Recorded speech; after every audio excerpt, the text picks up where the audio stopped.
কি করছো? ওটা আমার ভাগের কয়লা, জানো না? কই প্রমাণ দেখছি না তো। এপারটা আমার, ওপারটা তোমার। কেন? রান্নাঘরটা দাগ দিয়ে ভাগ করেছিলাম, জানো না? দাগের ওপারে গিয়েছিলে তুমি, আমি নই। এখানে দাগ আবার কিসের? আগুন তো আর আলাদা করা যায় না। যায়, সেই জন্যই তো দাগ টানা হয়েছে, নইলে তুমি সব জায়গা দখল করে নেবে। সকাল সকাল হট্টগোলটা কি শুরু করলে তুমি? তুমি তোমার জিনিস সরাও। দাগের ওপারে আসছে, আমার ভাগের জায়গা আমি তোমাকে ব্যবহার করতে দেব না।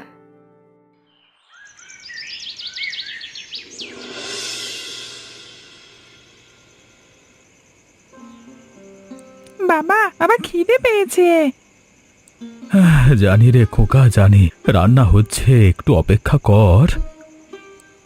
আর কবে হবে? বড় মা ছোট মা সারা দিন শুধু ঝগড়া করে। কি আর করব বল, কপালে শান্তি নেই। এক উনুন এক ঘর, তবু দুজনে সারা দিন লড়াই করে চলেছে। বাবা, বাবা চলো ভেতরে যাই। আমি নিজেই বলি যে আমার খিদে পেয়েছে।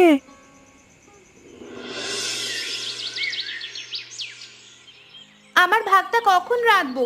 মুন্নার খিদে পেয়েছে, তুমি তো দেখছি ভোর করে দেবে রান্না করতে। আমারটা আগে হবে, তুই পরে আয়। উনুন গরম থাকবে, তুই তাড়াতাড়ি করে নিতে পারবি।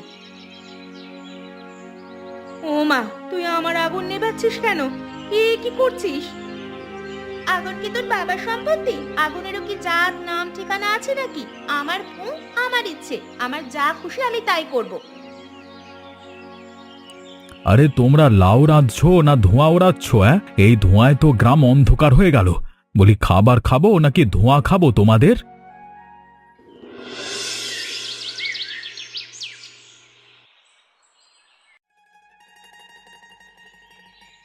বড় মা, খিদে পেয়েছে, খাবো। এখন না, ডাল সিদ্ধ হয়নি এখনো। যা, খেলগে যা, এখন রান্না হলে পরে আসবি। ছোট মা, খিদে পেয়েছে, খাবো। আয় বাবা আয়, কিন্তু দেখছিস না, তোর মা এখনো রান্না করে ঢুকতেই পারেনি। তোর মা আগে রান্না করা শুরু করলে আমার যে রোজ দেরি হয়। বড় মা, খাবো। ছোট মা, খাবো, খিদে পেয়েছে।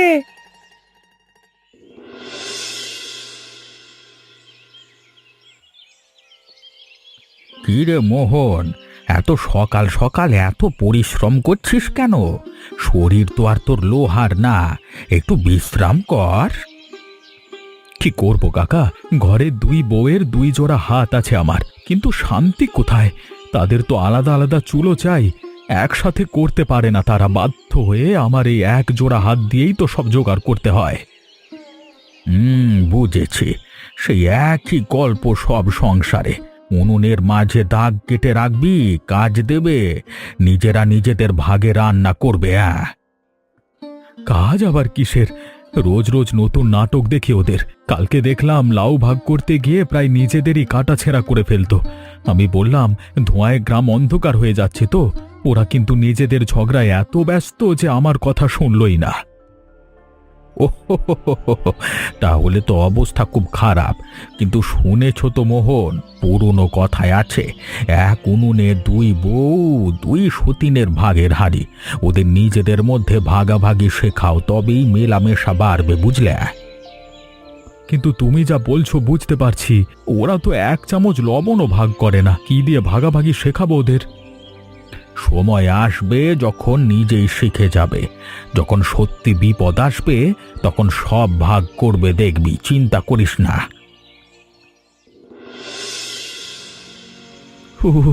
ঠান্ডা লাগছে গো, জল দাও না, একটু জল দাও না। জল দেবো? তুমি তো খুব কাঁপছো দেখছি। না না, বাজারে যেতে হবে, টাকা চাই, চাল কিনতে হবে তো। চালের কথা এখন ভেবো না, তোমার জ্বর এসেছে। ভাববো না? ভাত না হোক, কিছু তো মুন্নাকে দিতে হবে। চম্পা কি রাঁধবে তার তো কিছু ঠিক নেই। সে থাক, তুমি শোও। কমলা, সত্যি কথা বলো, ঘরের কতটা চাল আছে?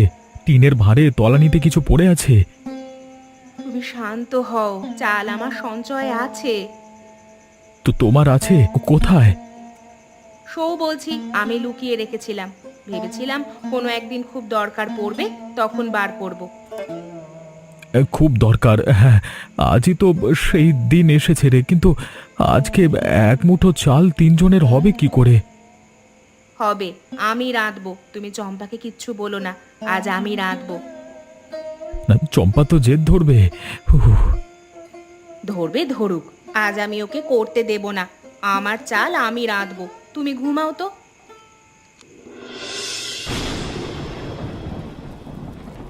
মা, ও মা, কি রে, ঠান্ডা লাগছে নাকি? এখানে বসে কেন তুই এভাবে? না খিদে পেয়েছে মা, পেটে জ্বালা করছে। একটু সবুর কর বাবা, আজ খুব তাড়াতাড়ি রান্না হবে। দেখছিস না বৃষ্টি হচ্ছে, তোর বড় মা চাল বের করেছে।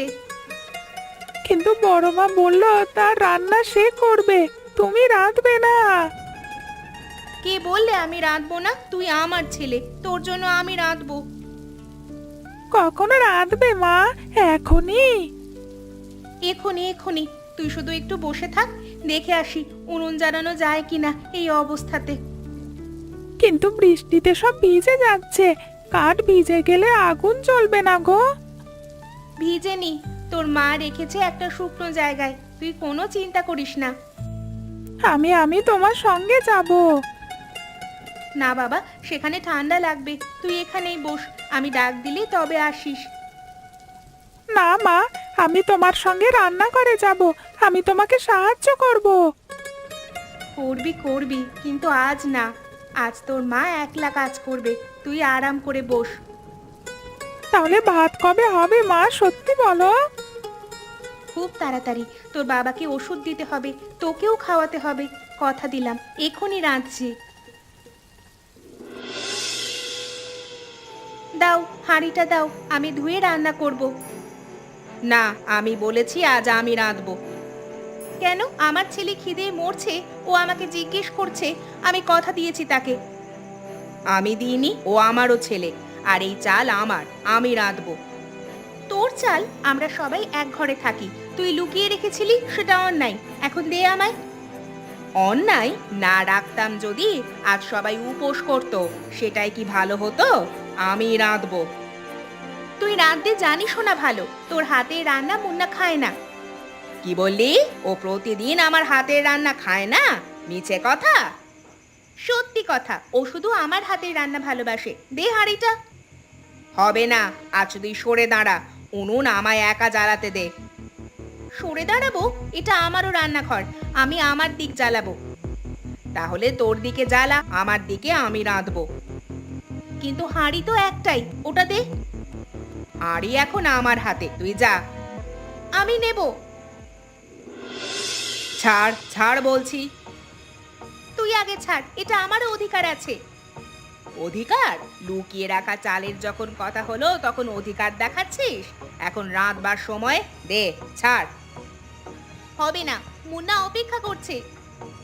ওই জন্যই তো বলছি তুই ছাড়, তুই সময় নষ্ট করছিস। আহ, ও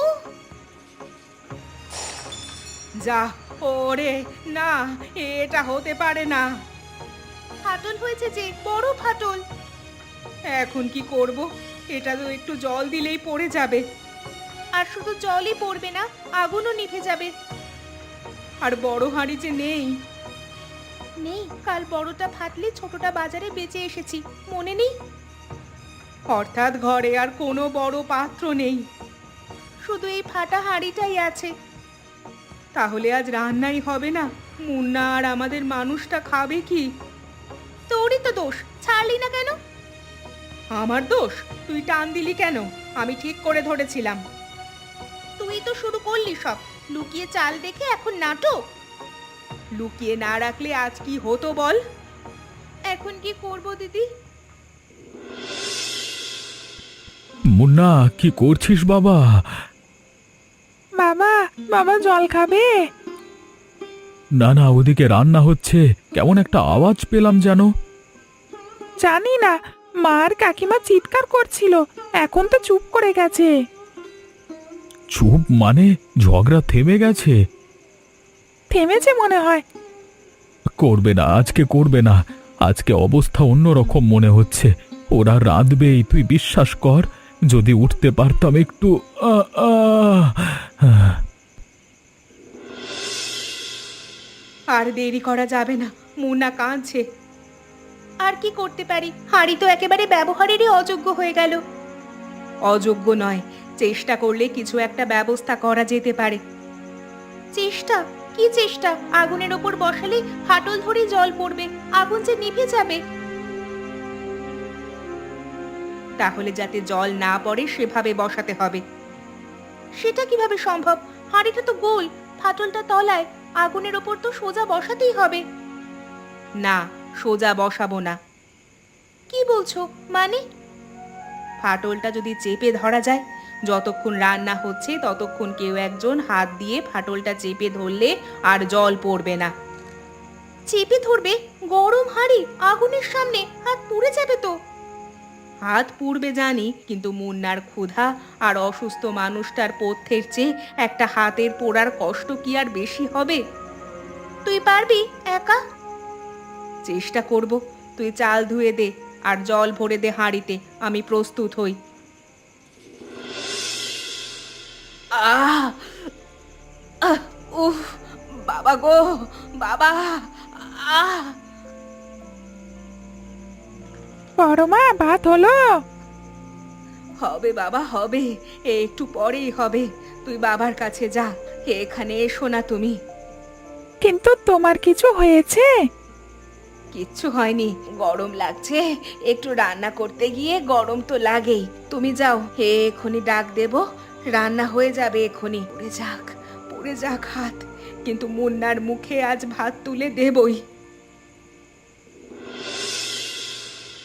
দিদি, তোমার খুব কষ্ট হচ্ছে না? ও দিদি, তোমার হাত তো পুড়ে যাচ্ছে। চুপ চুপ করে থাক, এখন ভাত সিদ্ধ হচ্ছে, আর একটু কষ্ট করলেই রান্নাটা হয়ে যাবে। কিন্তু তোমার হাত তো পুড়ে যাচ্ছে, সরো, আমিও ধরবো। না, তুই পারবি না, তোর হাতও পুড়ে যাবে। আমি বলছি সরো, এ আমার ছেলের ভাত, আমার স্বামীর পথ্য, শুধু তোমার একার নয়।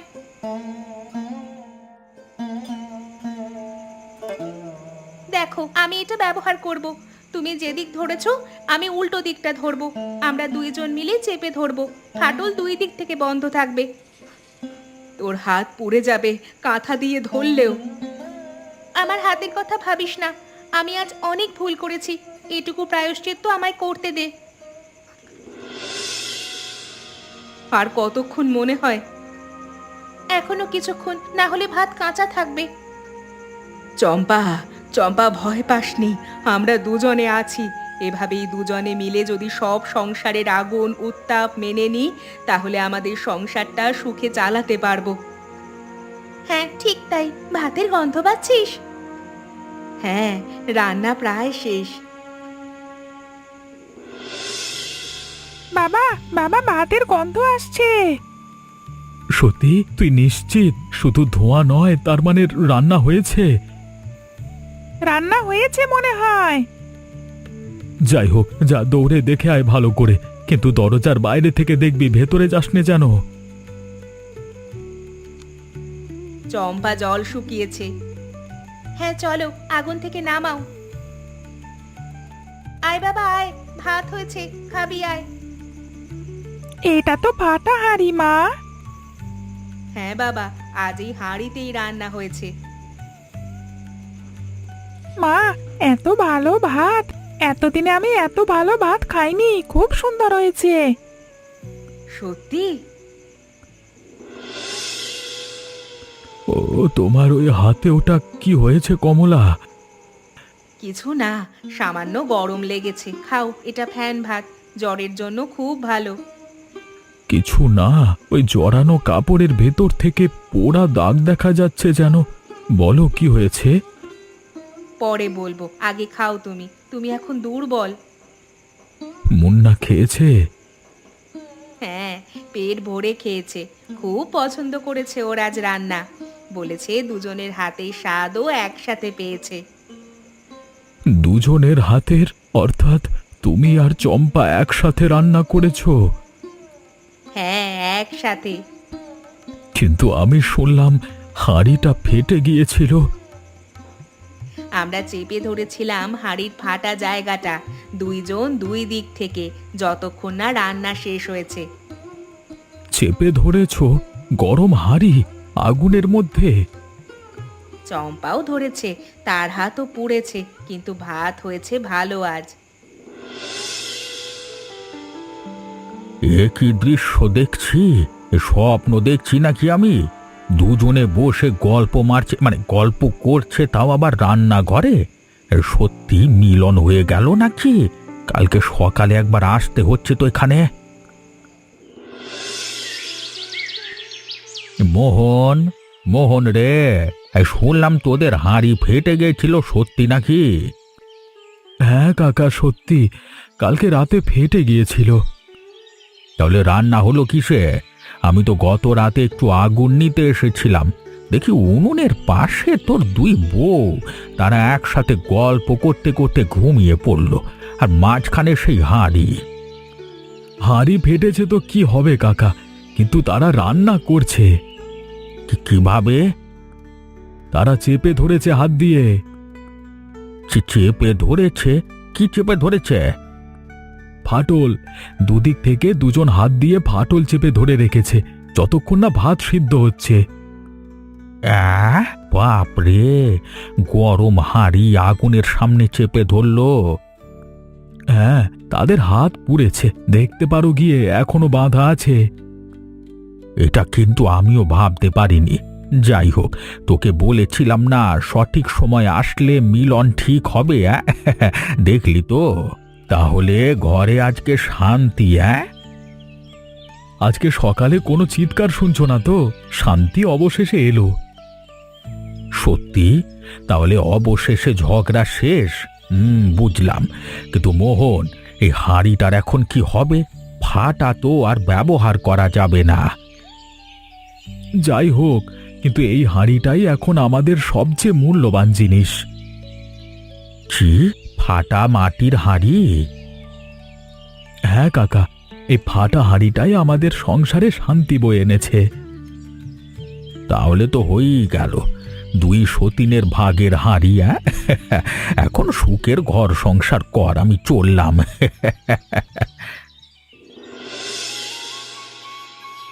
বাবা, আজকে ছোট মা বলল বড় মায়ের হাতের পোড়া জায়গাটা মলম দিতে হবে, আমি দেব? তুই দিবি? তুই পারবি? হ্যাঁ, বলেছে আমি খুব যত্ন করে করতে পারবো। আর আজকে দুপুরে মায়েরা একসাথে মাছের ঝোল রাঁধবে। বড় মা বলল ছোট মা বেশি ভালো ঝোল বানাতে পারে। সত্যি বলেছে? আর ছোট মা কি বলল? ছোট মা বলল বড় মা বেশি ভালো রাঁধতে পারে, তাই তারা একে অপরকে সাহায্য করবে। সাহায্য করবে? বাবা বাবা বাহ, তাহলে তো আমাদের সংসারে সুখের দিন ফিরে এলো রে। আজকে ভালো লাগছে বাবা, আজকে খুব শান্তি লাগছে। আমারও রে বাবা, আমারও। আমিও আজকে প্রথমবার মনে হচ্ছে আমার কপালে শান্তি এলো ঘরে। যাই হোক, তোমরা বলো তো, আমাদের দুই মায়ের মধ্যে কে চাল জমিয়ে রেখেছিল বিপদের জন্য? তোমরা কিন্তু কমেন্ট করে জানিও উত্তরটা। হ্যাঁ, আর আমাদের গল্প কেমন লাগলো জানাতে ভুলো না, আর সাবস্ক্রাইব করে সঙ্গে থেকো।